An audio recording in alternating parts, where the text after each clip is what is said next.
All right, good afternoon, everyone. Thanks for being here for the fifth tutorial of the day. Our tutorial today is about the blockchain for cyber-physical systems, applications, opportunities, and challenges. And this is going to be a joint tutorial that we'll be presenting as a team. My name is Raja Jurdak from CSIRO in Brisbane, Australia, and Salil Kanhere from UNSW, and Ali Dorri from UNSW as well will be presenting the second and third parts of the tutorial. And up front, we also would like to acknowledge all the collaborators who have contributed to the work that's included in this tutorial from various institutions within Australia and our collaborators from Europe and Brazil and other places. So in terms of the tutorial outline, what we'll be covering today, first I'll start with an introduction to cyber-physical systems and the Internet of Things, and then quickly move into our work on designing a lightweight scalable blockchain for these systems. And then next, I'll pass on to Salil, who will cover both blockchain in supply chains and as applied to connected vehicles. And then finally, Ali will conclude with a focus on blockchain and energy trading, and we'll cover some open issues and conclusions. So let's get started. I think we're all excited about blockchain, as are many businesses. And as I mentioned, today we'll be looking at what does it mean for cyber-physical systems. So let's start with just defining what a cyber-physical system is. So it's essentially a system that at the interface between the digital and physical world, where you're getting observations from sensors into your digital domain, observations of the real physical world, using them to analyze the situation and make decisions, and in many cases actuate and take control decisions on the real world. And the applications of these cyber-physical systems are quite broad and include some of the areas we're looking at today, from energy sensing and trading to connected autonomous vehicles and others. And some people refer interchangeably to cyber-physical systems and the Internet of Things. That is really more focused on the connectivity of these tiny resource-constrained devices for sensing at scale from the physical world for various applications. And the Internet of Things has experienced exponential growth in recent years, where the estimate is that by 2020, we're hitting around 50 billion Internet of Things devices connected to the Internet. And this is from an estimate from Intel. And with this growth of the sensors, we're also experiencing a flood of data. So although in the recent year or two, more data was generated than in all of previous human history, we're seeing that still continue. So as predicted by Intel, whereas an average internet user today uses 1.5 gigabytes of data a day, an autonomous vehicle or connected airplane is going to consume 2,000 to 3,000 times that, so 4 to 5 terabytes. And when you move to fully automated and sensorized environments like smart factories, we're talking about nearly 1 petabyte of data a day. And then when we move to cloud and cloud video providers, that's even much higher. So we're definitely scaling up in terms of the magnitude. And this is a challenge for scalability in managing that data in IoT, getting value out of it, securing it, and using it for future auditability and traceability. So currently, IoT ecosystems consist in general of 3 layers. The lowest layer is the low power IoT device. This could be wearables or sensors on animals or sensors out in the field in a farm or a mine. And they typically report their data to a gateway device that is more computationally capable.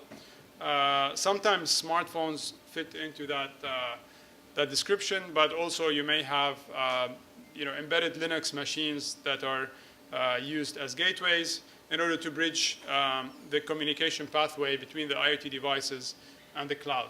And obviously the cloud is the most resource endowed in terms of computational power, and also the most centralized. Now the problem with the current architecture is that centralization, as many of us know, does not scale well. So you're sending all that flood of data towards one or a few central points, and that can cause problems in terms of bandwidth, delays, and processing at that central point. The centralization also presents issues with identification of devices. So if all the data from these sensors, which are capturing digital biographies of our lives and of the world around us, if all their identities are known at the cloud, then that presents privacy and security risk. And unfortunately, the way most IoT networks are designed is that in many cases, two devices would be physically sitting close to each other, but then to communicate, they'd have to go either through a gateway or sometimes even through a more centralized device, such as with LoRaWAN networks. So centralization is an issue for these networks. I did briefly mention security and privacy, and we have seen some large-scale problems with that recently for cyber-physical systems. So there was an attack back in 2016 that was a distributed denial of service attack, where malicious attackers took control of many IoT devices, including webcams and other devices, and essentially flooded many networks all across the world with huge amounts of data requests. And that caused havoc for many of the big companies over the internet. So just this quote from one of the stories there is that one website was hit with 665 gigabytes per second during this distributed denial of service attack. And these are the types of, I hope you can see this at the bottom of the slide, these are the types of devices that they used. But the point is that although potentially compromising one IoT sensor is not a big deal, doing that for even a small proportion of the billions of devices that exist can wreak havoc over existing services and systems that are networked. So even a more serious security challenge is when you have safety critical systems that are connected. And with connected autonomous vehicles, some of your interfaces are exposed to the internet. And it was demonstrated by some white hat hackers that they could take control remotely of a Jeep. And that was a highly publicized story back in 2015. And there, obviously, you can see the implications that if somebody malicious wanted to do that, then that could mean life or death for the people in the vehicle. So yet another challenge with IoT is that a lot of the data sits in data silos. So rather than the data being shared for creating value in the economy, many times it's owned by an entity and stored in the databases of that entity, where it sits for a long time. Much of it is not necessarily being used for creating the highest value. And this is inherited from the cloud architecture that we talked about earlier. So how to share data across these silos is another key challenge. And then, of course, there's privacy, which all of us are aware of these days. So the big story was with Facebook and the Cambridge Analytica scandal, where around 87 million users were affected by the collection of their private data, which was then used for political purposes. Just today, hot off the press, I read that there was a vulnerability in WhatsApp where an Israeli company figured out a way to use that vulnerability in order to control the camera and microphone on a person's phone. And obviously having ability to detect when that happens, record it for future reference, to know who's been actually accessing your system, what have they been doing with it is of great importance. So I talked about a lot of challenges for CPS or IoT. And just to sort of revisit them before we move on, there's a lot of heterogeneity in the devices, in the available resources for these devices. There are many different attack surfaces that are there. The scale of these networks is really huge, and thus scalability should be a major consideration for any approach that addresses some of these challenges. Centralization is obviously linked to the scalability challenge, where it limits the ability to scale. And then users these days really need more control of how their data is accessed, how it is used, and what entities around the world might have access to it and for what purpose, which obviously highlights the security and privacy concerns. So the work we're going to talk about today is, can we do something about some of these challenges? And as you may guess, given the focus of the conference we're at, we're going to look at how blockchain can help with some of these challenges. Which concludes the introductory part of our tutorial. And right now we're going to focus on the Internet of Things as the first application where we thought about a scalable and lightweight blockchain. So let's just motivate why we got into this area. This is a simple example of a smart lock being activated by a camera to make sure that the right person can enter the house. And in this case, we're using Salil as the example. So if Salil installed this in this house, he wants the camera to trigger the lock to say, all right, this is Salil, he owns the house, he should be let in. But then what happens when that system is compromised and his house is burglarized? Who do we blame? Do we blame the manufacturer or software provider of the camera or of the smart lock, or some design of a communication protocol between them? So ideally what we'd have is we'd be able to trace those interactions and the operations that happened on the camera, on the smart lock, and between them, in order to later look back and say what actually happened here and who was to blame. So that when Salil comes back and says what happened, he can look at the traces, and the traces will be self-evident what happened. So the proposed approach is for the camera to trigger the smart lock, but also for those interactions to be recorded on a blockchain that can then be examined and for forensics, essentially. So it's not necessarily a direct fit to apply blockchain to Internet of Things. And you may be thinking about some of the challenges that we know exist with blockchain, such as how do we scale in a purely peer-to-peer network for a very large number of nodes? How do complex consensus algorithms fit into the IoT landscape where the majority of devices are resource constrained? Challenges related to scalability around latency and throughput. We also know that a lot of the designs in blockchain are motivated by monetary applications, given that Bitcoin was one of the first applications of the rank. And we also need to think about, are the mechanisms, for instance, for preventing double spending as critical for recording interactions between IoT devices? And the answer may be that it's not. And also, how do we get incentives?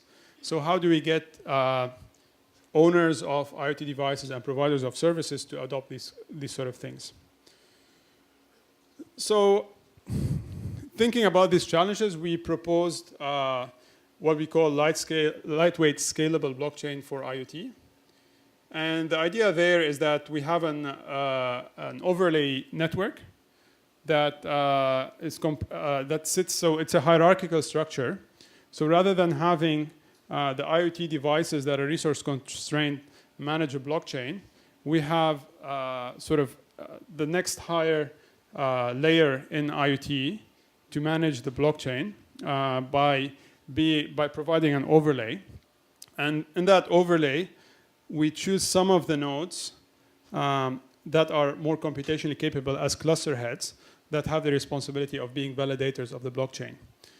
And within that architecture, we propose some optimizations that strip away some of the computational complexity of blockchain, such as distributed time-based consensus, distributed trust, and distributed throughput management, while maintaining the key features that are needed for IoT.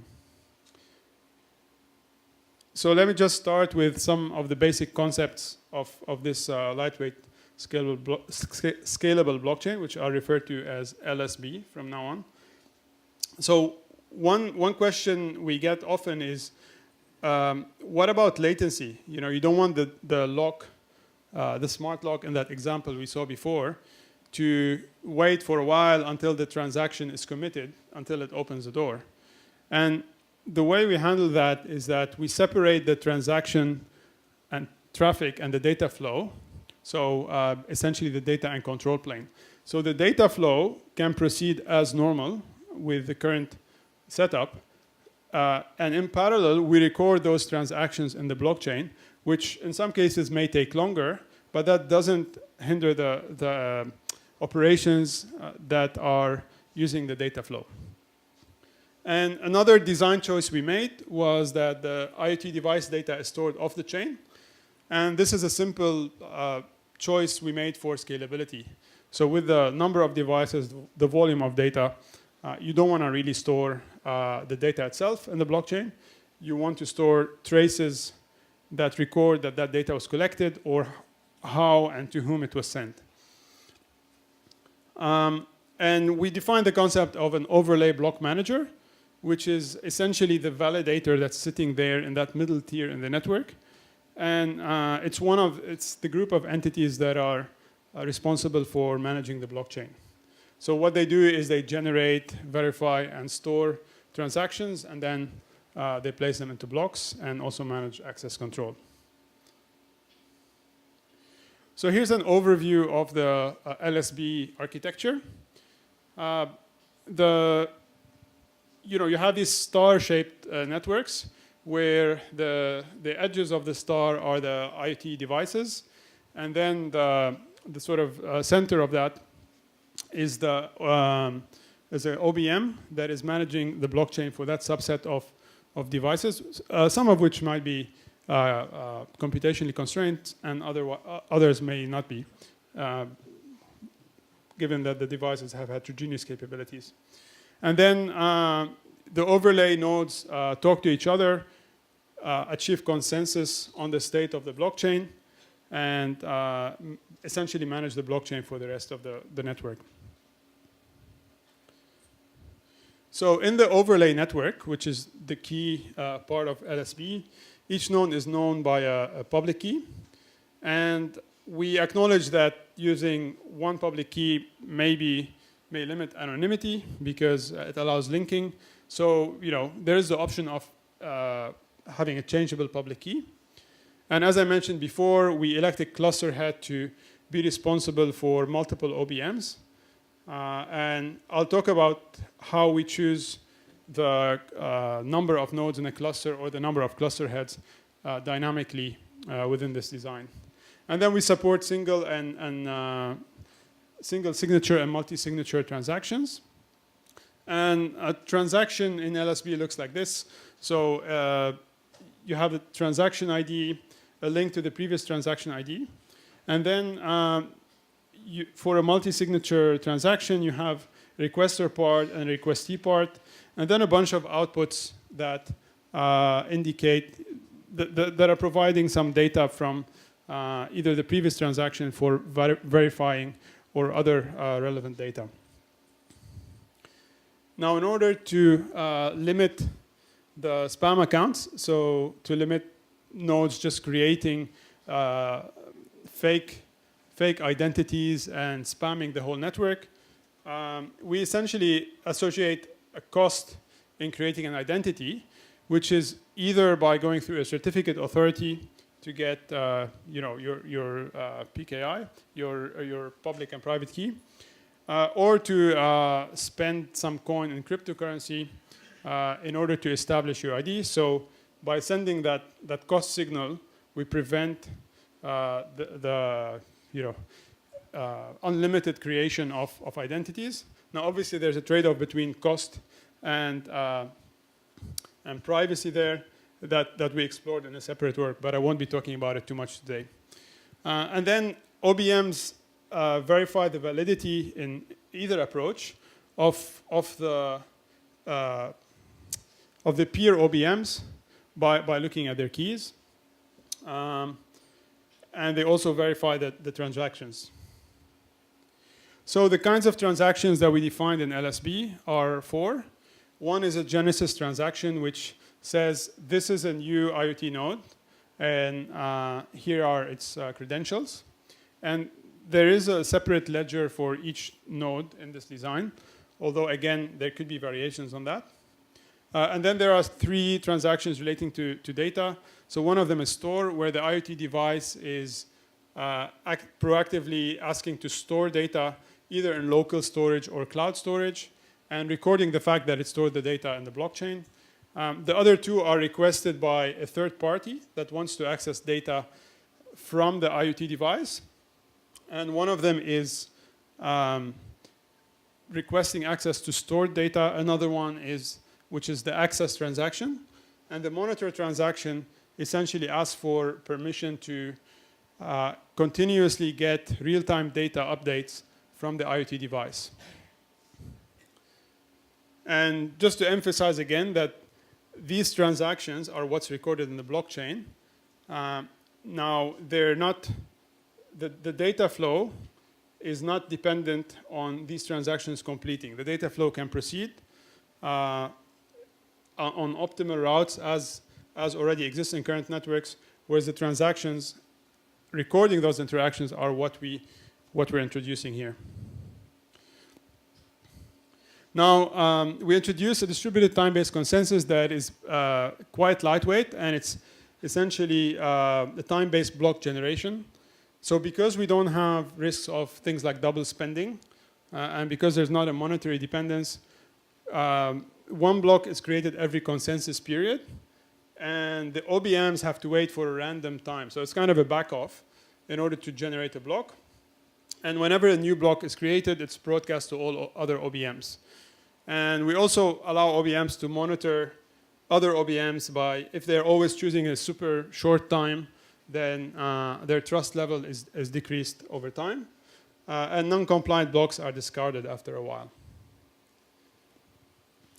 Now, the other point is around block verification. So remember here we're aiming for reducing computational complexity, and verifying all the transactions in a block is computationally expensive.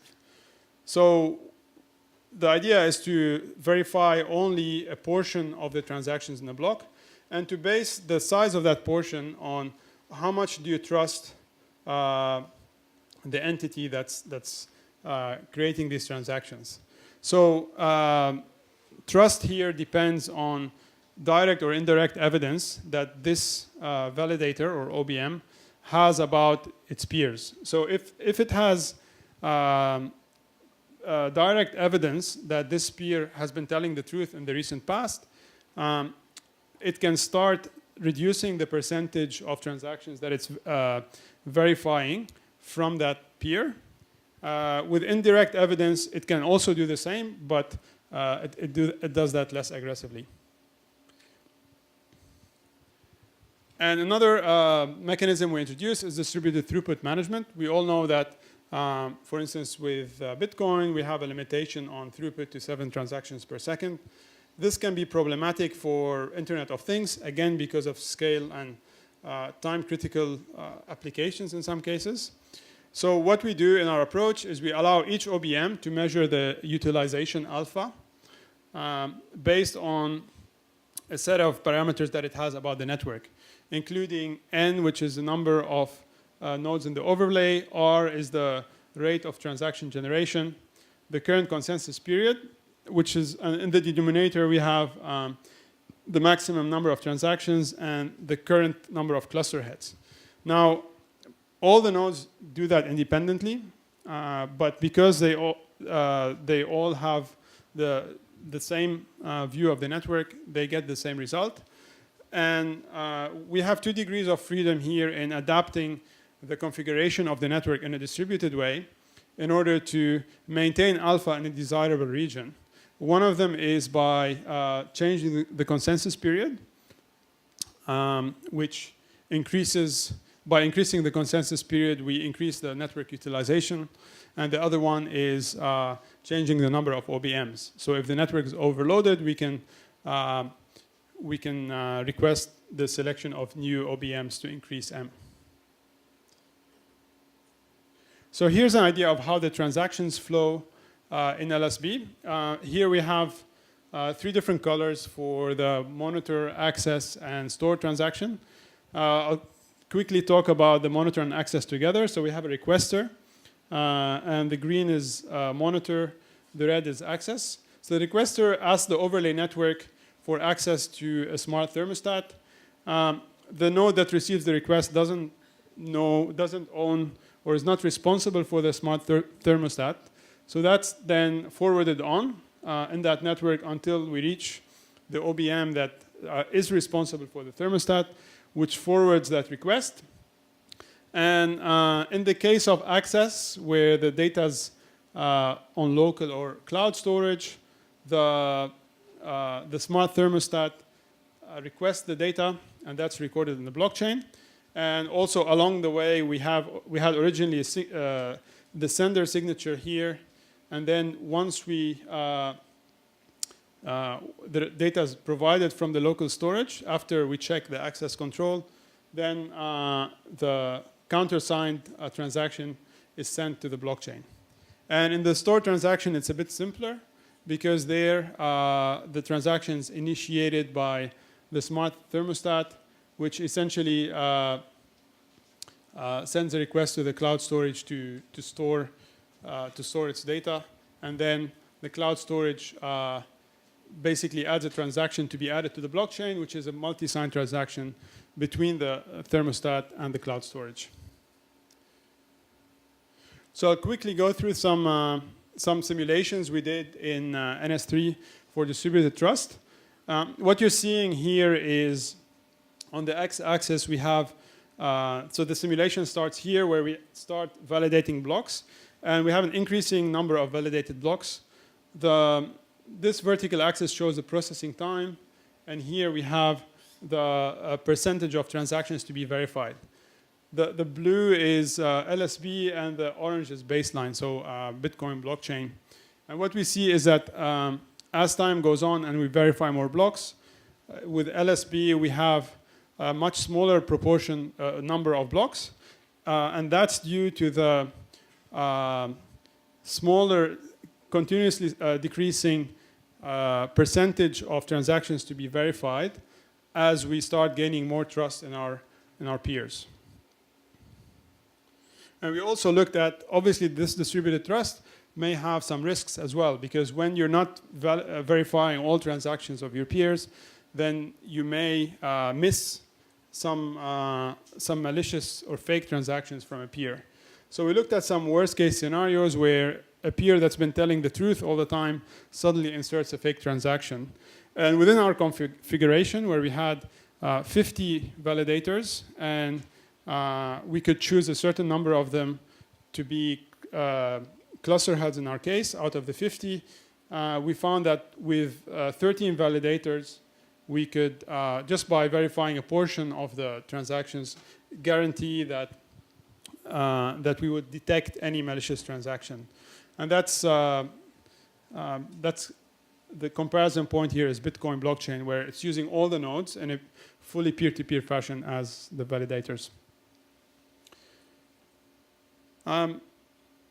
So that was LSB. I want to briefly mention IOTA, which is a an alternative way for using ledgers, distributed ledgers with IoT. So essentially, it's a blockchain without the blocks and without the chain. And so in IOTA, I think an earlier tutorial talked about directed acyclic graph. All transactions are bundled in a DAG.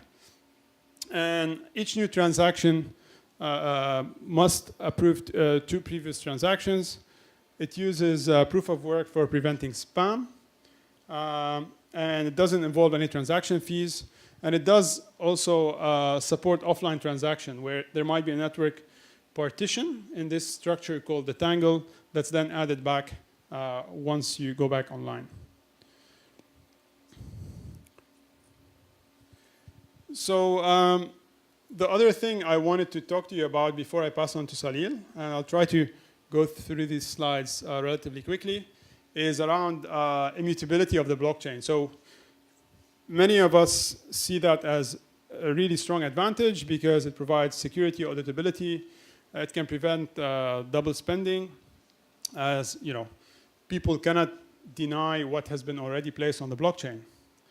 Now, obviously, the negative of that is that when the blockchain grows, it starts creating a large storage burden on the devices involved in managing it.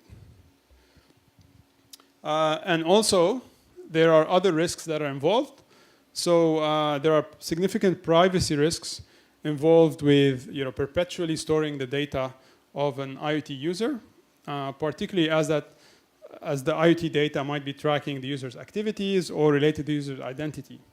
And there are relatively easy ways to de-anonymize or know what types of IoT devices a user has, say in their home, simply by looking at temporal patterns of transactions on a blockchain, even without having any access to the data itself. And then if through the progress in computing power, or discovery of the key of a user, that can really compromise all that stored history that's persistent in the blockchain. So that creates a long-term risk that needs to be understood. And I know there has been some mention of the GDPR and how it interacts with blockchain and the legality of potentially storing people's data indefinitely on the blockchain. And some of that data may also be quite illegal, as this report of storing child abuse images on the blockchain.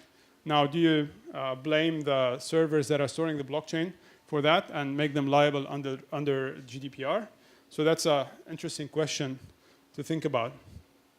But essentially, we observe that the blockchain transactions don't necessarily need to be stored perpetually if we can help it. But then there's a potential philosophical issue with blockchain itself, which is supposed to be immutable.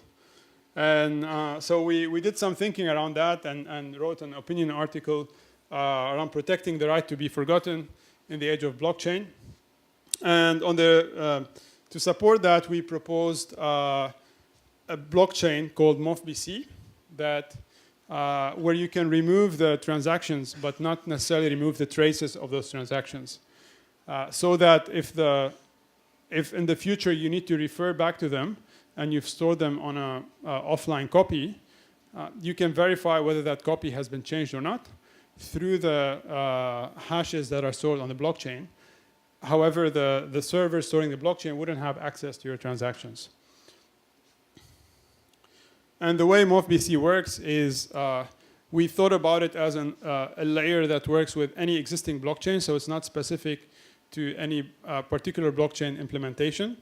And it involves a group of different agents that run in a replicated way, in a sort of semi-distributed way, that manage different aspects of this operations required to make this happen, this shift from storing the transactions to storing the traces.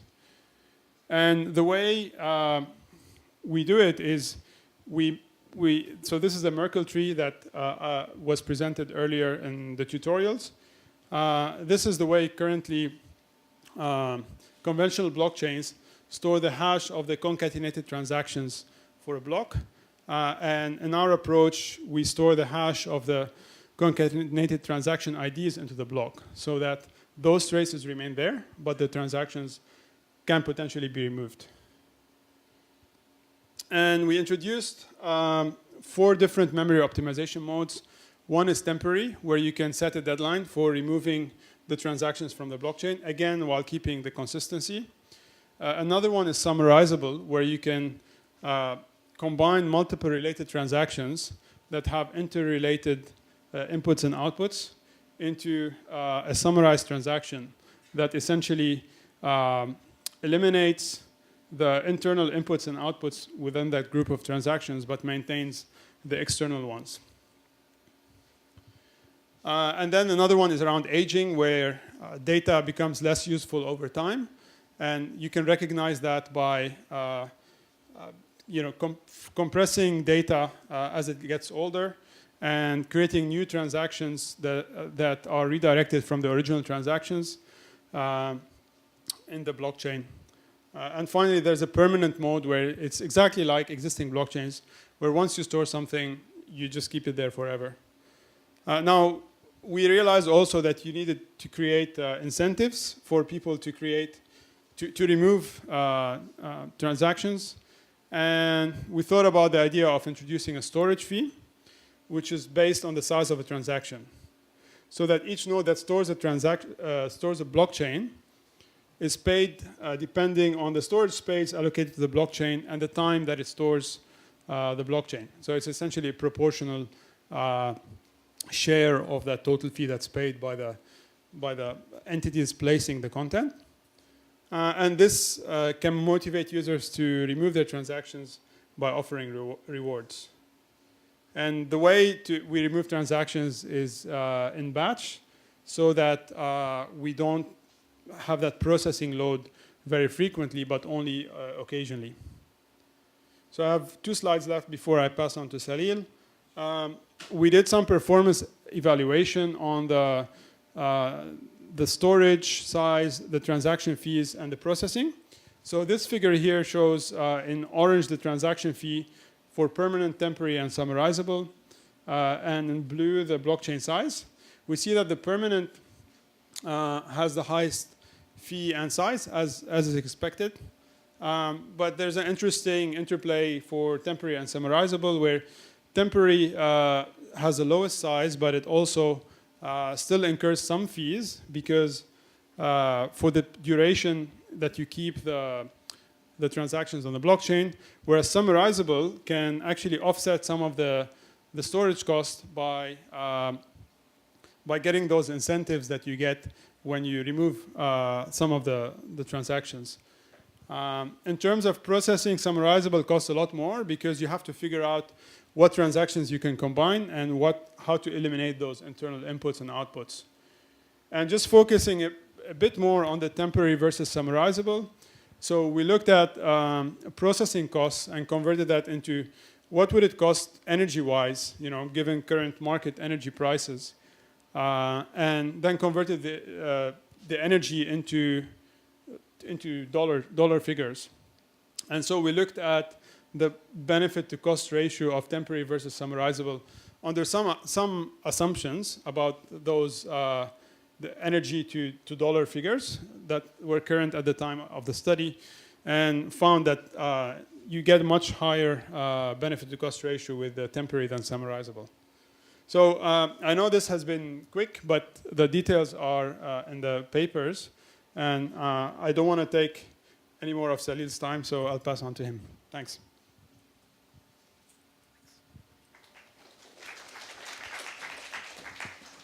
Okay, thanks, Raja. Okay, so before I begin, I'll just admit we've been quite ambitious cramming a lot of content into the tutorial. So I'll try to be a bit brief. What I'm going to do is give you a couple of examples beyond IoT where we've kind of used blockchains. There is some IoT element as well. So I'll start off with supply chains, right? I believe this is probably one of the most popular use cases in recent times, where blockchain has been shown to be quite useful.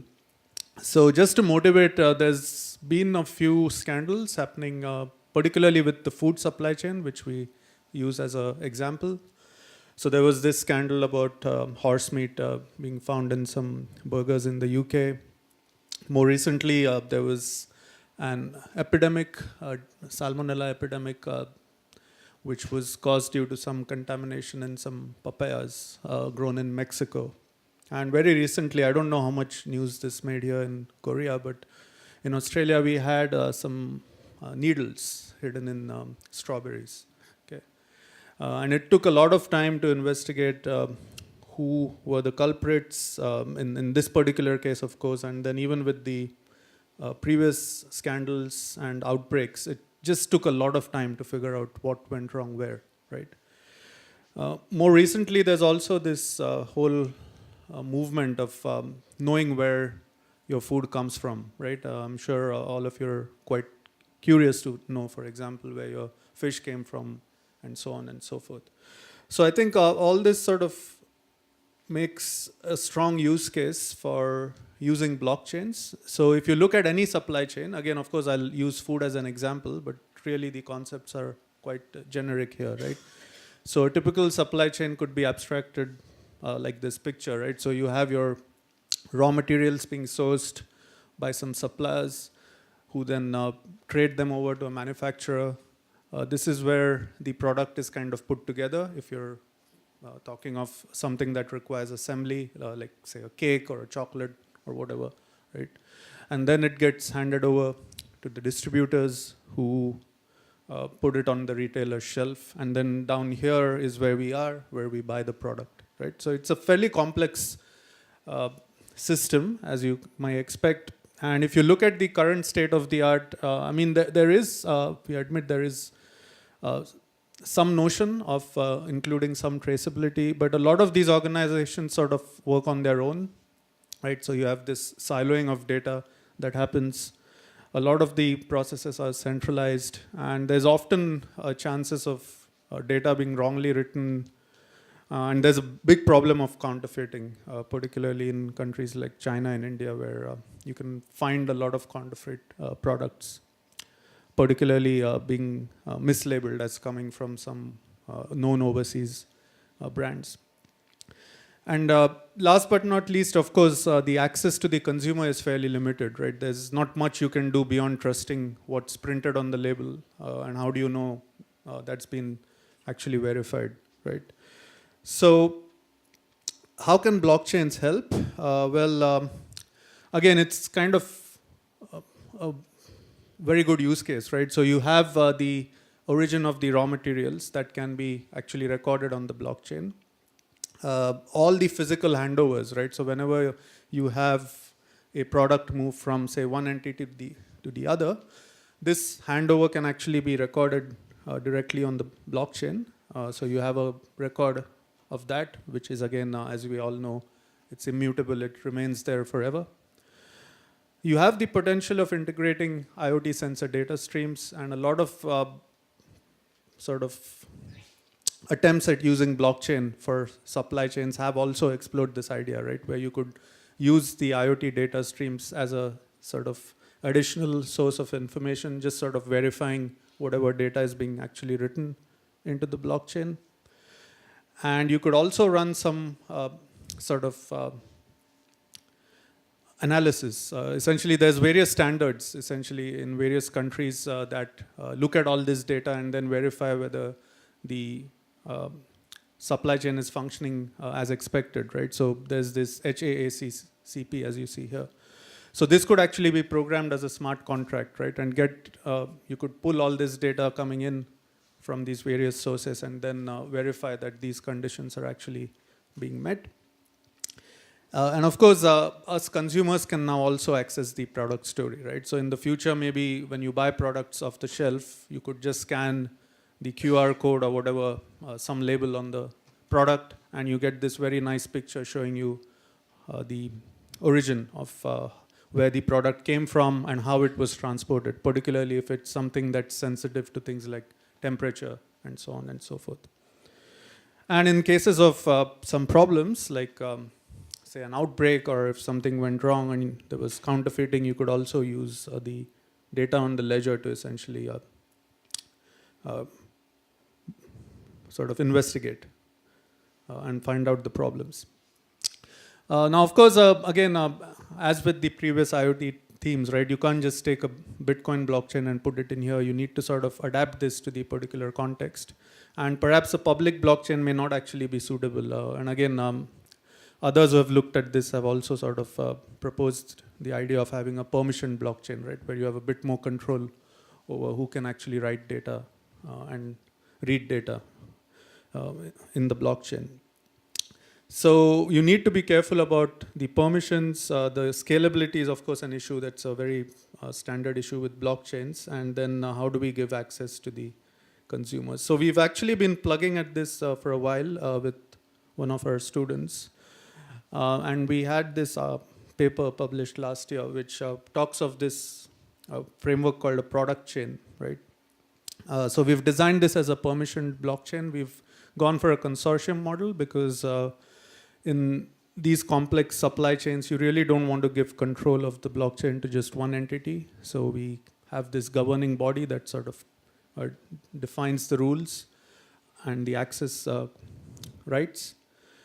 We have a transaction vocabulary, which allows all different kinds of actions to be recorded into the blockchain, and certain roles for who can write these transactions into the blockchain.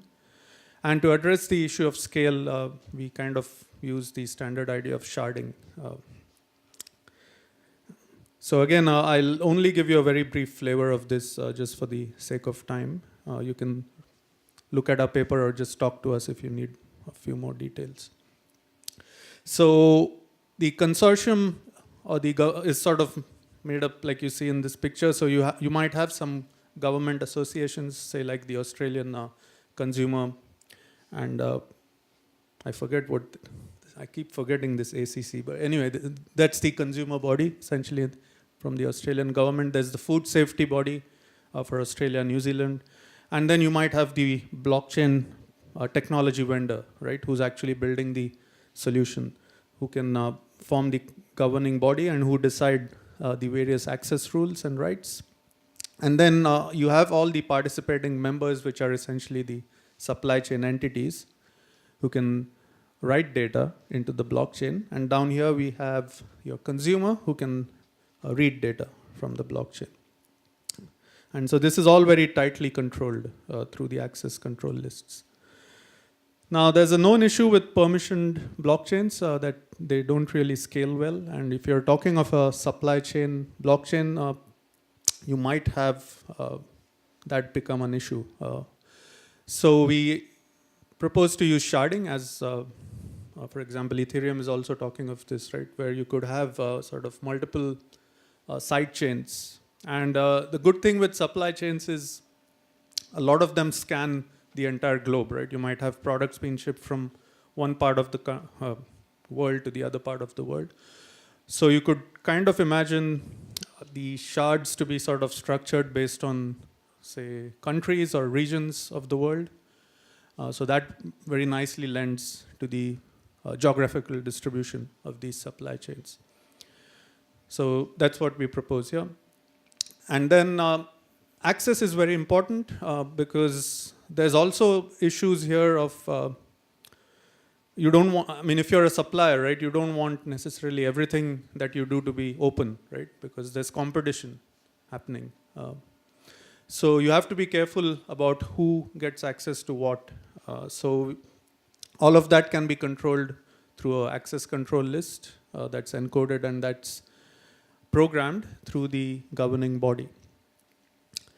And then for the public, we essentially have a query manager, which consolidates the side chains, as you see up here.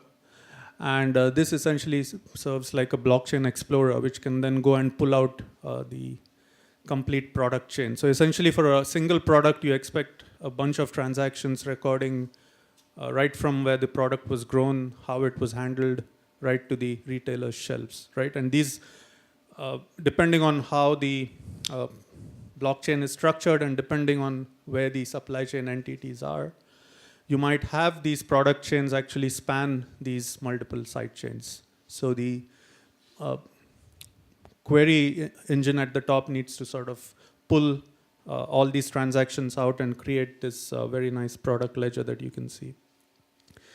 Now, in terms of the transactions, we have created a range of transactions to suit the various actions. So starting with the primary producer down here, you have the create transaction, and only the primary producer is allowed to create the create transaction for obvious reasons.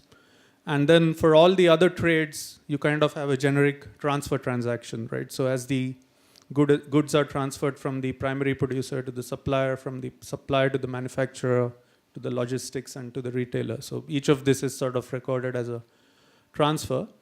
And at the manufacturer, you're actually very likely pulling data from multiple suppliers and multiple producers, because a typical product would have, say, I don't know, 3, 4, 5 primary ingredients. So you have a special kind of transaction there called the produce transaction, which kind of links all these products back to their original chains, as you may imagine, right? Now, in terms of the consensus, this being a permission blockchain, you don't need sort of something complex like a proof of work. So generally, any sort of simple lottery-based protocol or a time-based protocol could work. And that's what we do here. Now, I'll skip through the entire process. This is, again, fairly standard for these kind of protocols. Okay. For the access control part, this is just giving you a simple example of how it might look like, right? So depending on what kind of entity you are, you have certain rights for creating certain transactions. You have certain rights for logging those transactions in the global ledger, in the local ledger, and even now modifying the access rights themselves. Okay, so this needs to be very carefully laid out. In the paper, we do go through an extensive security analysis. I won't do that here. I mean, that will take me several minutes just to go through that. But we've kind of looked at all typical sort of attacks you might expect, and we've shown how you can sort of minimize the impact of these attacks on such a ledger. And this was implemented using a very simple sort of implementation by our student using sort of standard tools out there. Again, I won't get into all those results. I'll just show you a simple instantiation of how this might look like. So let's say you've bought a bar of chocolate, right? And let's say you have 2 primary ingredients. You have milk up there and you have cocoa down there, right? So when you scan this QR code for the chocolate bar, you can sort of see this very nice pictorial view of all these transactions. You can see how they were transferred. If you have some sensor feeds, that could also be shown to you. And then you go back to the original source, both for the milk and also for chocolate. Okay. So I'll skip the results. And I'll move on to one particular issue which we've been looking at following this initial work, which has to do with trust, right? Now, if you look at typical blockchain, say like cryptocurrencies, right? So the asset itself is actually, that's the currency is actually being created on the blockchain, and all the transfer happens on the blockchain, right? So you can pretty much trust whatever is being written because it's all been verified using the standard blockchain protocols. However, when you look at something like a supply chain, right, the product that you're sort of recording information about is actually being physically handed over, right? So how do you know, for example, when a transaction gets written into the blockchain that the data in that transaction is actually correct, right? Because it's essentially a case of garbage in, garbage out, right? If you write garbage, you'll have garbage stored in the blockchain. So we've been arguing for a trust management system which can actually help us increase confidence in whatever data has been actually logged in the blockchain. And we believe this sort of system should look at these kind of requirements. So particularly, there might be various ways to evaluate trust in some of these contexts. So this could range from IoT sensors that you might have installed in various entities along the supply chain. You might be getting feedback. So when you trade a certain item, the buyer can give feedback about the seller. So you could use that. You could also make use of physical audits that might happen from time to time. So essentially, we need a way to sort of pull all this data and come up with a way to assess a trust score, if you may, for each entity. And we also need a system that's fairly granular, because you might want to, for example, ascribe trust to one supply chain entity. As an aggregate, you might want to find out how this supply chain entity behaves for this particular product chain. And you might also be interested in the trust score for that product itself, right? So you can sort of zoom in, zoom out as you wish.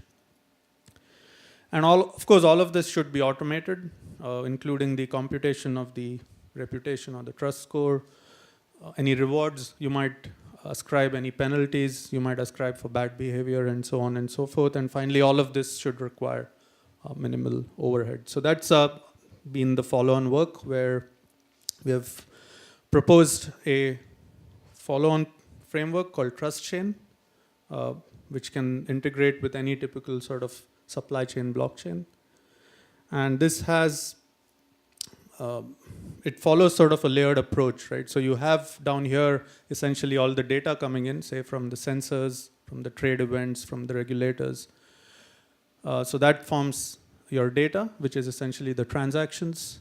The blockchain layer, of course, stores the ledger itself, the transactions, but it also implements a bunch of smart contracts which can feed in and act on all this data that's coming in. You also have the ACL that controls the access to the ledger. And you can also compute the reputation and trust and generate the profiles for the various entities. So all of that gets done on the blockchain itself. And it's a fairly sort of open framework. We can sort of plug and play whatever trust model you want here. Essentially, we've just used one particular model as an example, but you can certainly have flexibility over that. And at the top, you have the application layer where, say, consumers may want to read the trust score. You might want to sort of assess certain rewards or penalties based on the scores that are observed, and so on and so forth. So that's sort of the big picture there. This is just showing you some extended transactions based on our previous work, essentially transactions that allow you to feed in data from sensors, record any physical inspections that might have taken place, all the trades that happen, and so on and so forth. So again, I won't get into all these details, but that's just a quick look. And then we kind of have two key smart contracts here. One has to do with the quality, which is essentially looking at all the sensor feeds, for example, all the ratings and so on, and assessing the quality of the product. So this is where you might program certain conditions, right? So if you're transporting a frozen product, anytime you see a certain input from, say, a sensor about temperature being low, you could sort of generate a warning based on the severity of the difference, say, so on and so forth. And then you also have the rating contract, which is sort of computing the actual reputation for the sellers and for the commodity as well, right? So, and again, this is all very tunable. So for the commodity reputation, essentially, we look at a history of sensor feeds, because typically sensor feeds will be fairly frequent, right? Because you might have sensors installed at multiple points over the life cycle of the product. So you kind of aggregate these sensor streams over a period of time and generate the sensor reputation. And then you can assign certain weights depending on how important you think the sensor feed is, how important you think the reputation from the trader is, and how important is the regulator assessment. And this might, again, depend on, for example, when the assessment took place, right? If it took place 6 months ago, you might not trust this a lot, and you might reduce the weight and so on and so forth. So there's a lot of flexibility in this sort of model. And then here we use a sort of amnesic model for computing the trust, which looks at the reputation of the seller over a period of time, say from T0 to 2en, and then weights it based on, you give essentially more weight to more recent reputations and less weight to older reputations. And then for the trader itself, you can take in this reputation score, and there might be other factors like feedback from customers and so on and so forth, which you can also integrate in this model. Now this work has, we've implemented this on Hyperledger, and we've run a bunch of benchmarking experiments. Again, I won't get into all this. The point here is just to illustrate that the trade-offs are fairly low based on another, say, a baseline Hyperledger implementation, which does not factor in some of these reputation models. Right. Okay, so that was just one sort of example of supply chains. Another domain that we've been looking at is connected vehicles, and Raja briefly mentioned this at the start, where he talked of how essentially a connected vehicle is just an IoT device, if you may, right? It's a moving IoT device, if you may. So there's a lot of interest in connected vehicles, or cabs as we call them. And there's a lot of data that these vehicles produce, right? If you look at a base sort of connected vehicle, you've got LiDARs, you've got various kinds, you've got GPS data, you might have radars, you might have cameras. So there's estimates that over a single day, a vehicle might generate over 4 gigabytes of data, right? And that's just one vehicle we are talking of. And Raja mentioned earlier about issues with all these connected vehicles, right? The fact that you could potentially hack them remotely and take control. And there's also issues with privacy, right? About people being able to track where you are and so on and so forth. So we've actually taken the earlier work that Raja talked about, the LSB idea, and we've shown how you could apply that in the context of connected vehicles. So that's the article that captures this. And essentially what we say here is, if you think about it, the vehicle, as I said, is just an IoT device, right? And if you look at the entire ecosystem, you have a bunch of entities that interact with the vehicle, right? You might have your service technicians, maintenance people. You have the OEM who might want to, say, update the software on a connected vehicle. So you might have a software enterprise that's actually writing the software. You of course have the vehicle itself. You might have the charging point of the vehicle. So or you might have the garage where the vehicle is stored. So a lot of entities essentially are part of this ecosystem. And we demonstrated a simple example of updating the software remotely on the vehicle using the LSB concept. Right now, again, I won't go into all the nitty-gritty here, but essentially this is the person who wrote the software who's trying to make the update. And it essentially creates a transaction. So it uploads the software in the cloud. A hash of that software update is sort of recorded in the transaction, and it's then passed to the OBM and so on and so forth. And the car manufacturer can actually confirm that it validates this particular software update, and that can then get recorded in the LSB. And this software update can then be beamed to all the particular vehicle models that this software is meant for. Okay. And we also have another use case of insurance, which I'll skip. We also did a very simple prototyping. So this was done by a visiting student from TU Graz in Austria. So he brought along this nice Beagle board with a bunch of ECUs installed on it. And we just benchmarked how this sort of software update would actually work on a practical device. And we found that the overheads are, of course, there are some overheads, but they're fairly low. Again, I won't get into all these graphs here. Next, we started looking at accidents, right? There's been a lot of tests being done recently with these vehicles, and there's a few accidents happening. And then the question arises, who's actually to blame, right? So again, like the previous work, we also wrote a sort of position article commenting on what happens when a driverless vehicle actually encounters an accident. Who do we actually blame, right? And it's fairly complex if you think about it, because there's a bunch of entities involved, right? You have the car manufacturer themselves, you have the software that's being written, which could be by another entity, not the car manufacturer. You have the driver, of course. You might have the service or the maintenance people who may not have employed the correct updates, and so on and so forth. So again, we made a case for using blockchain as a means to record all of these interactions. Okay, mind you, we are not talking of recording all data that the car generates. That clearly won't scale. We are talking of specific data that is to do with all these specific interactions about software being updated, maintenance patches being applied, and so on and so forth. Okay, and in the instance when an accident does happen, we then pull some of the data that's recorded by the in-vehicular sensors, and we create sort of like a witness record or a primary evidence record and lock that into the blockchain. And as with the previous work, again, we feel a permissioned approach sort of fits well in this context.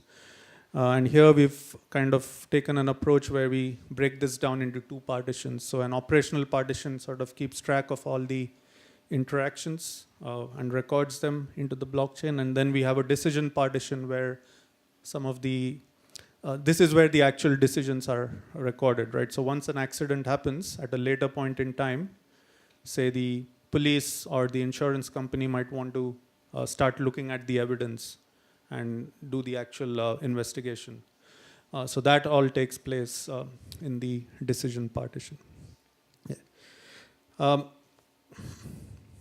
me just quickly do a check on time. I think I'm starting to get to a point where Ali might not have a lot to say, so I might actually just leave it there at this point. I'll just mention one thing. So just like with the previous work, right? We've also been looking at the issue of trust, because again, here you have similar arguments to make, right? How do you trust the data? That's because again, the data was not originally created on the blockchain. So what stops, say, the car manufacturer from uploading fake data and so on and so forth, right? So as with the previous work, we've looked at a trust management framework, which kind of looks at the historical behavior of the vehicle, particularly all the messages that the vehicles might be exchanging, and then looks at the, when you get some witness data, say, from the surrounding vehicles, it ascertains how close you were to the accident, both in time and space, and based on that, we assess a certain uncertainty metric to the data being contributed by these witnesses. So that's some very recent work which is still under review. And if you're interested, again, we can discuss this. So I think I'll leave it at that, and I'll hand over to Ali, who will talk about energy trading, and then quickly wrap up the tutorial.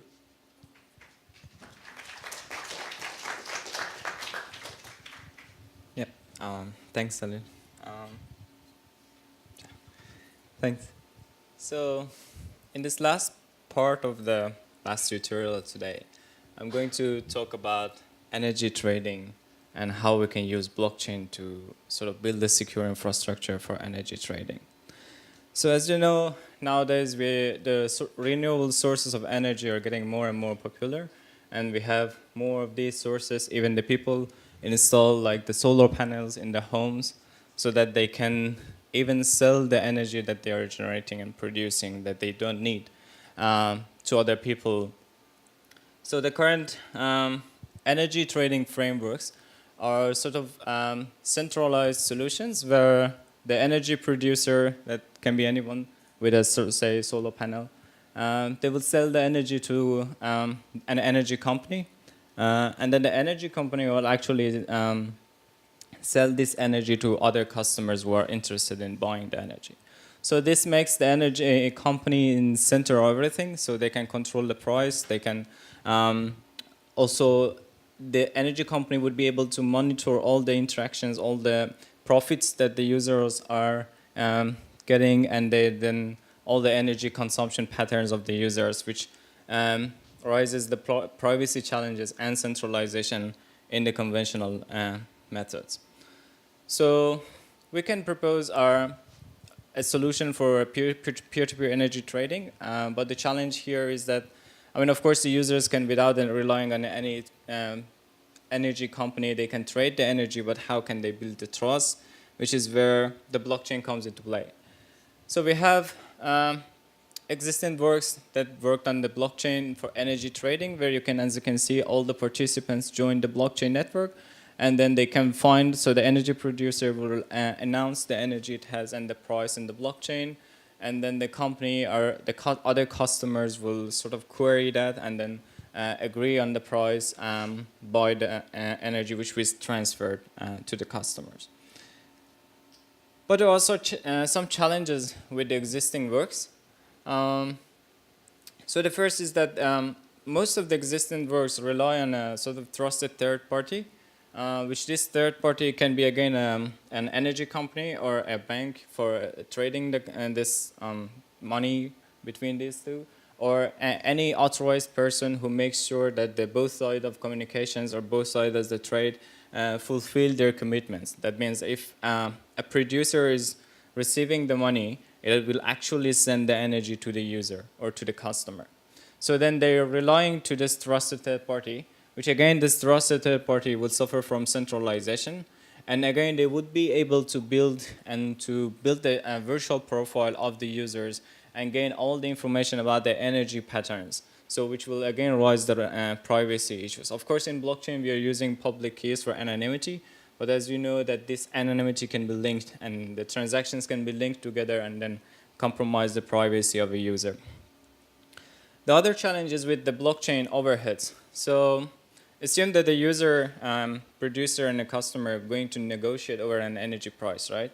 So then to agree on the energy price. So with the existing solutions in blockchain, they have to broadcast all these transactions to agree on a price, and there's the transactions to be stored in the blockchain. But this wouldn't be scalable if we consider a smart grid with lots of users are participating, and then all these transactions going to be broadcasted in the network. We have recently proposed the secure private blockchain energy trading framework called SPB. What we've proposed is an anonymous routing method which works on top of the blockchain network, a purely distributed trading method by introducing the atomic meta transactions, and a private authentication method that actually the users can verify smart meters, but they don't know which meter they are actually creating the transactions, which I'm going to dig deeper. So first, let's look at the routing algorithm. So as you know, in blockchain, everything is based on public keys, right? So then we based our routing algorithm also on the public keys and actually the hash of the public keys. So we have a particular nodes in the network which have higher resources. They would jointly create a backbone network that you can see with these green nodes. And then these green nodes will create a distributed hash table. Each of the nodes would be in charge for managing transactions, which the public key of the destination starts with particular letters or particular symbols, right?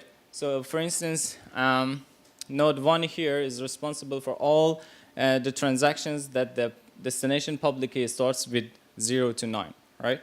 And then all the normal nodes in the network have to join the corresponding backbone node who is responsible for managing or for routing the transactions for their public key if they want to receive any transaction within that public key. And as blockchain users can have multiple keys, I mean, it's normal that a user, it's like user 8, would be participating in two different, will be connected in two different backbone nodes. So the way that it works is like, assume that node 7 is going to send something to node 5. It will send the transaction to node 3, which is its backbone node, or any other backbone node, it doesn't matter. The backbone node uses sort of a routing algorithm to route the packets among each other. So in this part, all the packets are routed. And they will send that packet only to node 1, and node 1 will send it to node 5, because node 5 actually has to be connected to node 1 if it wants to receive a transaction with that public key. So we've introduced the concept of atomic metal transactions. We've heard about the sort of atomic transactions in the previous tutorial as well. So the atomic metal transactions are two transactions which are only valid if both transactions are generated within a specific time period. If one of them is only generated, that would be considered as an invalid transaction, and would be eliminated and removed from the network. So these two transactions are CTP, or commit to pay transaction, and the energy receipt confirmation, which the CTP is sort of generated by the customer to say that I will commit to pay this amount of money for if I receive this amount of energy from this user. And the ERC is actually the transaction generated by the smart meter of the consumer saying that I have received this amount of energy. And we are also assuming that the smart meters are sort of tamper resistant. So let me describe this process here. So assume that the customer and producer has agreed on the energy price and then using that routing algorithm, and now they want to trade the energy. First, the customer will generate the commit to pay. Say that, okay, I will commit to pay this amount of money to receive this amount of energy from this user and to this public key actually. It will send it to blockchain network. This transaction is not going to be stored in blockchain. We're introducing a separate database and kept in parallel with the main chain, which is the CTP database. So this is a database that you can actually remove transactions from that database. The CTP transaction is going to be stored in the CTP database, and when the producer receives that transaction, because everything is going to be broadcasted, it will start transferring the energy to the user. And then when all the energy is transferred, the smart meter of the customer will generate the confirmation that's saying that, okay, I have received all this energy, and then these two transactions which are essential for the meta transaction would be there, and actually the user or the energy producer would be paid. So it is important that to note that here, still the producer is not paid, but the money is also on hold in the customer account. That means the customer wouldn't be able to spend that money in other transactions unless the money is either refunded to the account or actually the money would be transferred to the producer if it receives the energy. But here one point is that we are assuming that this energy confirmation transaction would be sent by a smart meter. So the question is how we can make sure that actually a genuine smart meter is generating that transaction, because in blockchain everything is based on public keys. We don't know who is generating this transaction. And if we are going to sort of certify that public keys, then again there would be an issue with privacy, because the users would be able to link these transactions and then build the profile of the user and then compromise the privacy. So we have proposed the certificate of existence, which is, as you can see, it's based on the Merkle tree, and in summary, the COE is a signed hash of the root of a Merkle tree, which is built by a number of public keys. So all the leaves in this Merkle tree are public keys. So let me explain it in this way. So each smart meter, the manufacturer of each smart meter will populate a public-private key in the smart meter when it generates the meter, and then act as a certificate authority for that keys. When the smart meter is deployed in the in the user side, it will generate a random number or a number of public key, private keys sets, and will generate that Merkle tree, right, which we have here. And then it will create this root, send it to another meter in the network, which we know as the verifier meter. And then the verifier meter first verifies that actually it receives this transaction by a smart meter, which is easy using this certificate authority. and then we'll sign the root of this hash. So this signed root is actually acting as the COE. So if the user is going to use it, it will just need to populate this signed hash in the transactions, and then also sign a transaction with one of these public keys, and then the corresponding leaves in the Merkle tree to prove that actually this public key was part of this Merkle tree, which the root is signed by another meter.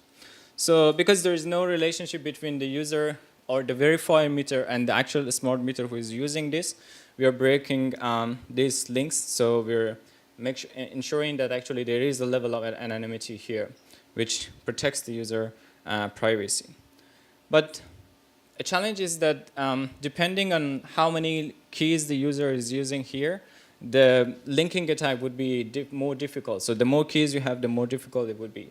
But as you know, so there's always trade-off.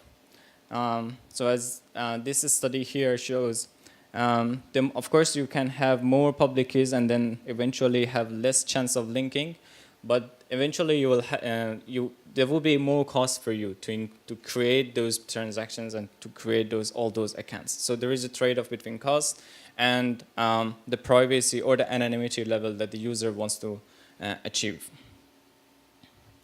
So we have implemented SPB on top of Ethereum testnet using Solidity and some Raspberry Pi devices. There is a demo of what we have done, which I will skip due to lack of time. So what we have done is that we have evaluated this case that everything works perfectly fine, and then the customer sends the transaction, and then the producer transfers the energy, and then it would be received, and other cases that the producer wouldn't transfer the energy. So as you can see, because we are storing less transactions in the blockchain, so actually we are reducing the cost and the time in successfully completing an energy trading between the users.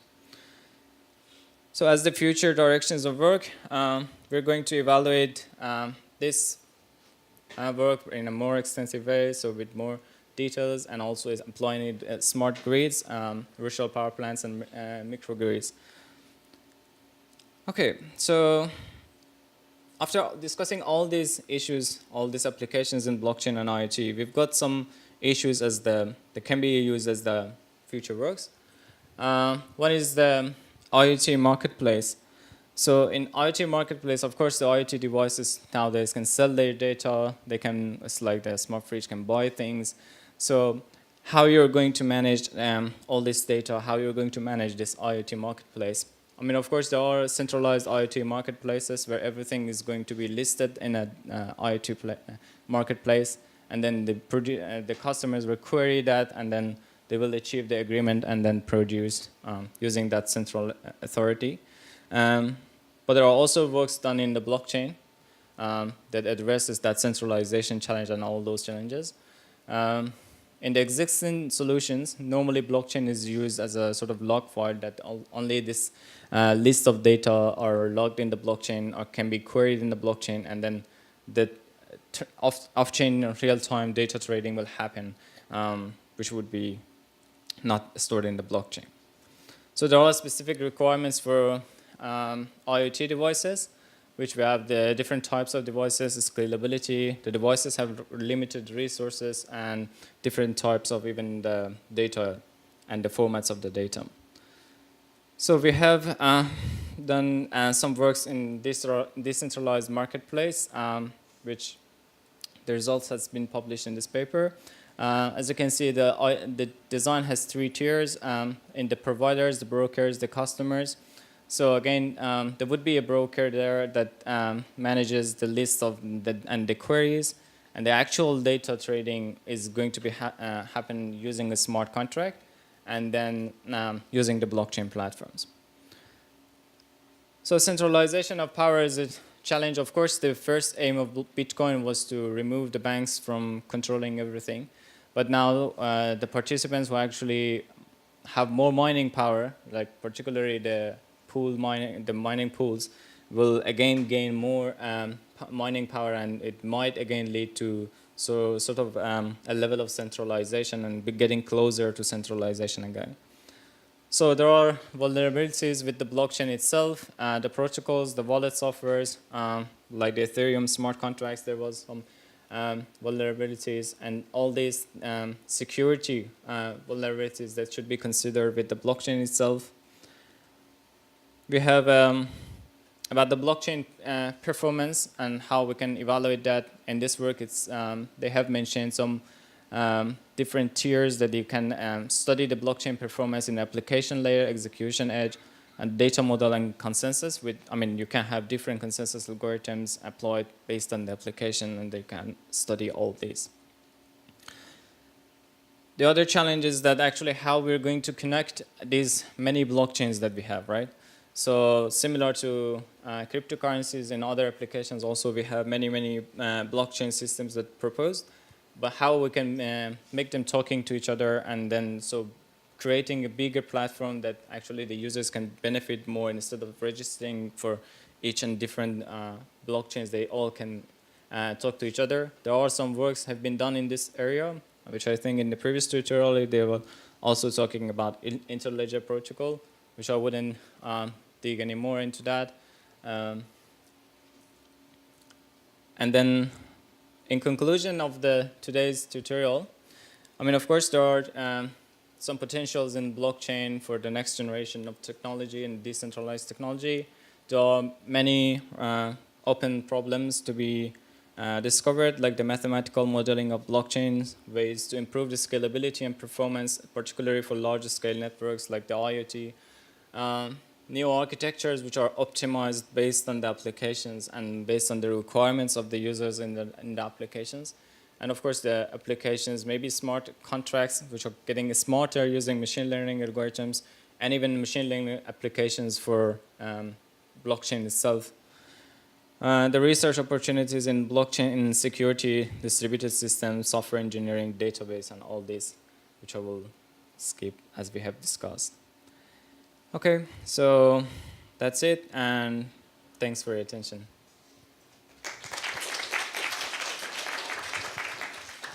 So if there is any question. Questions? Yes, at the back over there.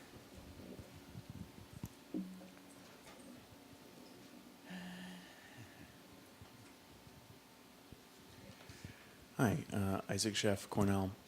I'm curious on the energy markets. In some sense, one can only physically buy or sell electricity from someone that you're physically connected to with a wire, right?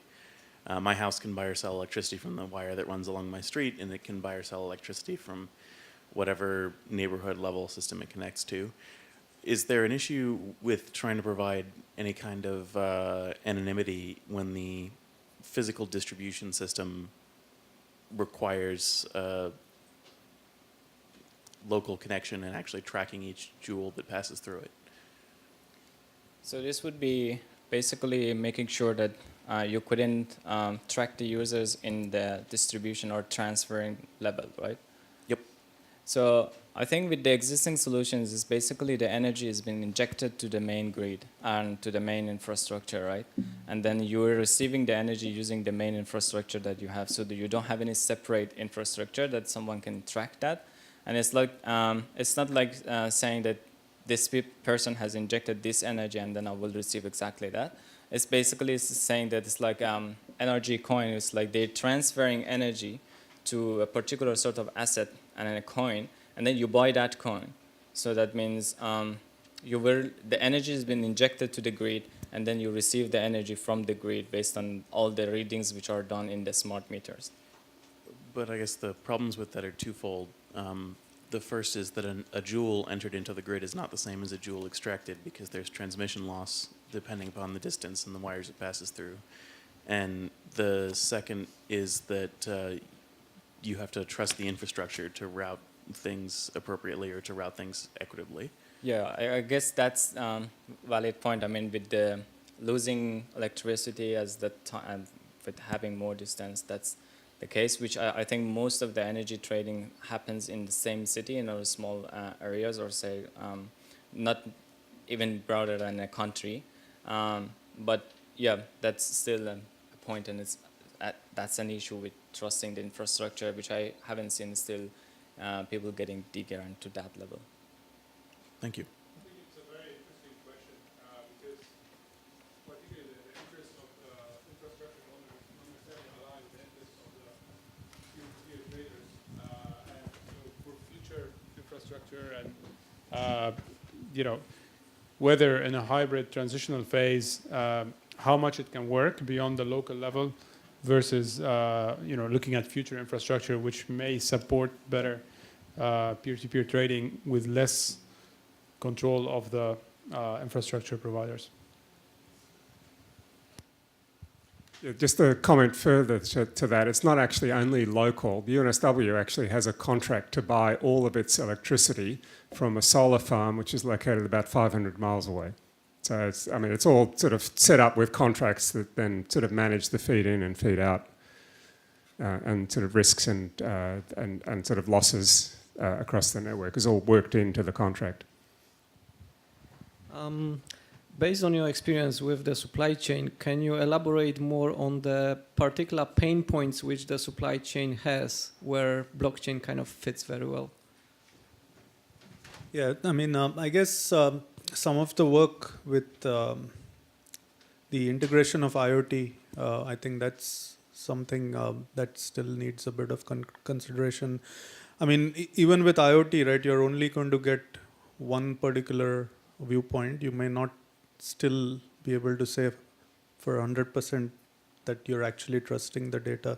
So there's been some interesting work we've looked at. For example, IBM, they've been doing some work on what they call crypto anchors. So something you can embed into the actual product, which can physically give you an indication of some of these quality assurances, essentially. So yeah, I think there's still some work to be done, which is good for us, I guess. Okay, thank you. Okay, we had a long day. I think we can stop here. And I'd like to thank the tutorial speakers, the trio team from Australia. Thank you very much.